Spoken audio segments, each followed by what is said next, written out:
Hello বন্ধুরা, চলে এসেছি আমি রুমা আর একটি নতুন ব্লগ, নতুন দিন, নতুন সকাল, সুন্দর একটি ব্লগ। আশা করছি তোমাদের বেশ ভালো লাগবে আর তোমাদের ভালো লাগার মতো করেই কিন্তু আমি চেষ্টা করছি। তো এই যে দেখো, বকবক করতে করতে কাজ শুরু করে দিলাম। তো কাজ বলতে পপুনের যে রান্নাবান্না খাওয়া দাওয়া, সেগুলো সব খাওয়া দাওয়া তো এখনও হয়নি, মানে রান্নাবান্নাটা হয়ে গেছে, পুপুনের খাওয়াটা একটু পরে হবে, মানে দুপুরের খাওয়াটা। সকালবেলা যে পুপুন ঘুমিয়েছে, ওকে খাইয়ে দিয়ে ঘুম পাড়িয়ে দিয়ে তারপরে আমি আমার কাজটাকে শুরু করে দিলাম। আর ওখানে যে বিস্কুটের কৌটো দেখতে পেয়েছো, সেটা সেটা সেটা কিন্তু বড়মশাইয়ের বিস্কুটের কৌটো। মানে কি বলো তো, ওকে তো কুকুরে কামড়েছে, তো আমি বললাম যে তোমারটা একটু আলাদাই রাখো আর আমাদের জিনিসগুলো একটু আলাদাই থাকুক, না এক জায়গায় করার দরকার নেই, যেহেতু কামড়েছে না, একটু সতর্ক থাকাটাই ভালো।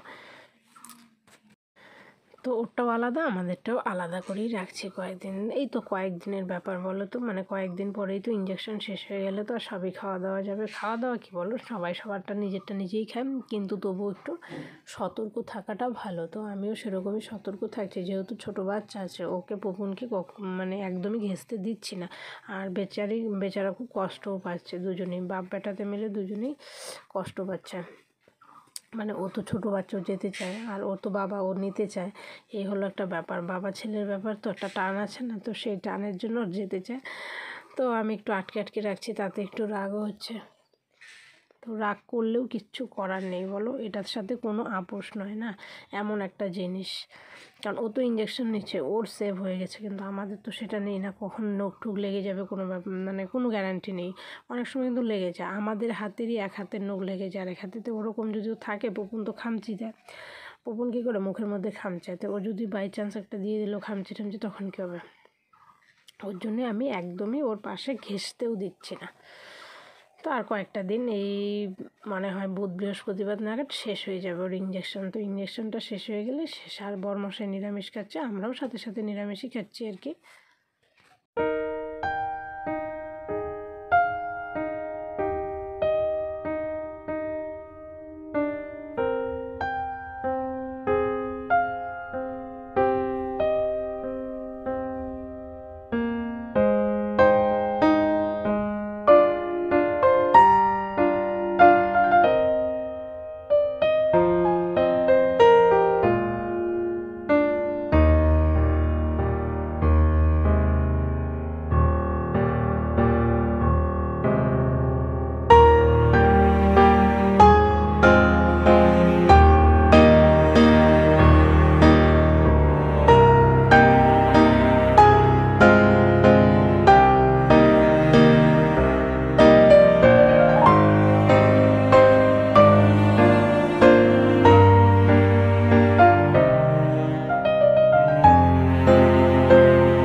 আর স্নান টান সেরে ঘরে আসলাম, বাস তেমনি বাবু উঠে গেল। এটা প্রত্যেকদিনই পুপনের এরকমটা হয়ে থাকে। তারপরে পুপনকে স্নান টান করিয়ে একটু চকস খেলো, চকস খেয়ে তা ভাবলাম একটু ডালিমটা খাইয়ে দিই। তো ডালিমটা একটু পছন্দ করে, তো সেজন্য ডালিমটাকে কেটে নিচ্ছি। খাবে কিন্তু এখন আর সেরকম নেই। আগে যেরকম প্রথম কয়েকদিন খেলো না, এখন আর খাচ্ছে না। আর সেই লাল, কিন্তু একদম টুকটুকে লাল, মানে দারুণ ছিল ডালিমগুলো।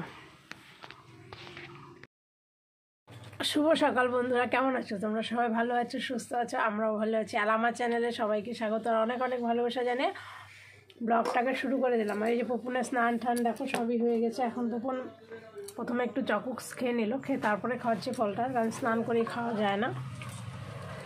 ডালিম খাচ্ছে। আর এই যে দেখো পুপন দেখবে বলে একদম মাথা হারিয়ে নিচ্ছে। হাই করে দাও সবাইকে, শিখে গেছে। আর এই যে দেখো তালার পরিস্থিতিটা পুপুন করছে, এমন টানাটানি শুরু করলো, তালা ভেঙে নিয়ে একদম পড়ে গেল। দেখতে থাকো ব্লগটা। সারাটা দিন কি করি না করি, হাসি কান্না সুখ দুঃখ সমস্তটাই শেয়ার করবো। আর তোমাদের সাথে শেয়ার করতে আমিও ভালোবাসি। আর এই যে দেখো আমার খাটটা ভাবলাম একটু খুলে, কী হলো বলো তো। পুপনের জন্য একটা ওটস এনেছিলাম, সেই ওটসটাকে ইঁদুরে খেয়ে নিল। মানে কি, কোন দিক দিয়ে যে ইঁদুরটা ঢুকছে আমি কোনো দিক থেকেই খুঁজে পাচ্ছি না। আমার এই ঘরে ইঁদুর ছিল না, যখন আমি বাপের বাড়িতে গিয়ে 6 মাস ছিলাম, ঠিক তখনই বরমাশাই ওকে নিয়ে হাজির করলো।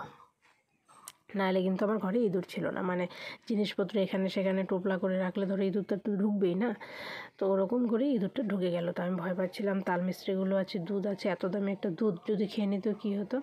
একবার ভাবলাম বের করে ফেলি, আর বের করাই হলো না। আর এই যে বড় কৌটার থেকে ছোটো কৌটাতে ঢেলে রাখছে,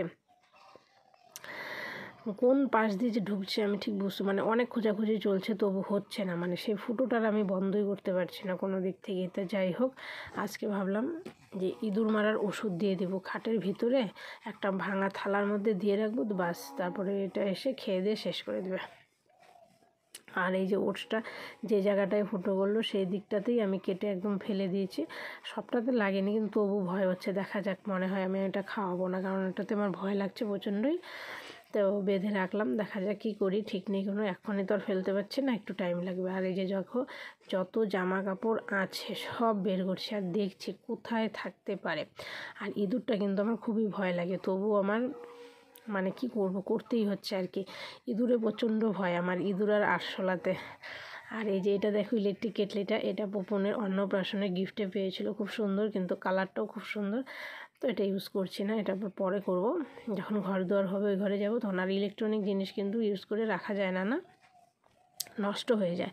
তো এটার প্রয়োজন পড়ছে না এখনও যেহেতু, সেজন্য আর করছিও না আমি। আর যা ছিল খাটে সমস্ত কিছু বের করলাম, ঝাড়ু দিয়ে একদম ঝাড় দিয়ে পরিষ্কার করে নিলাম। করে নিয়ে পরে পুপনকে খাইয়ে দিয়ে ঘুম পাড়িয়ে এই যে বরমশাইয়ের জন্য এটা রান্না করছে।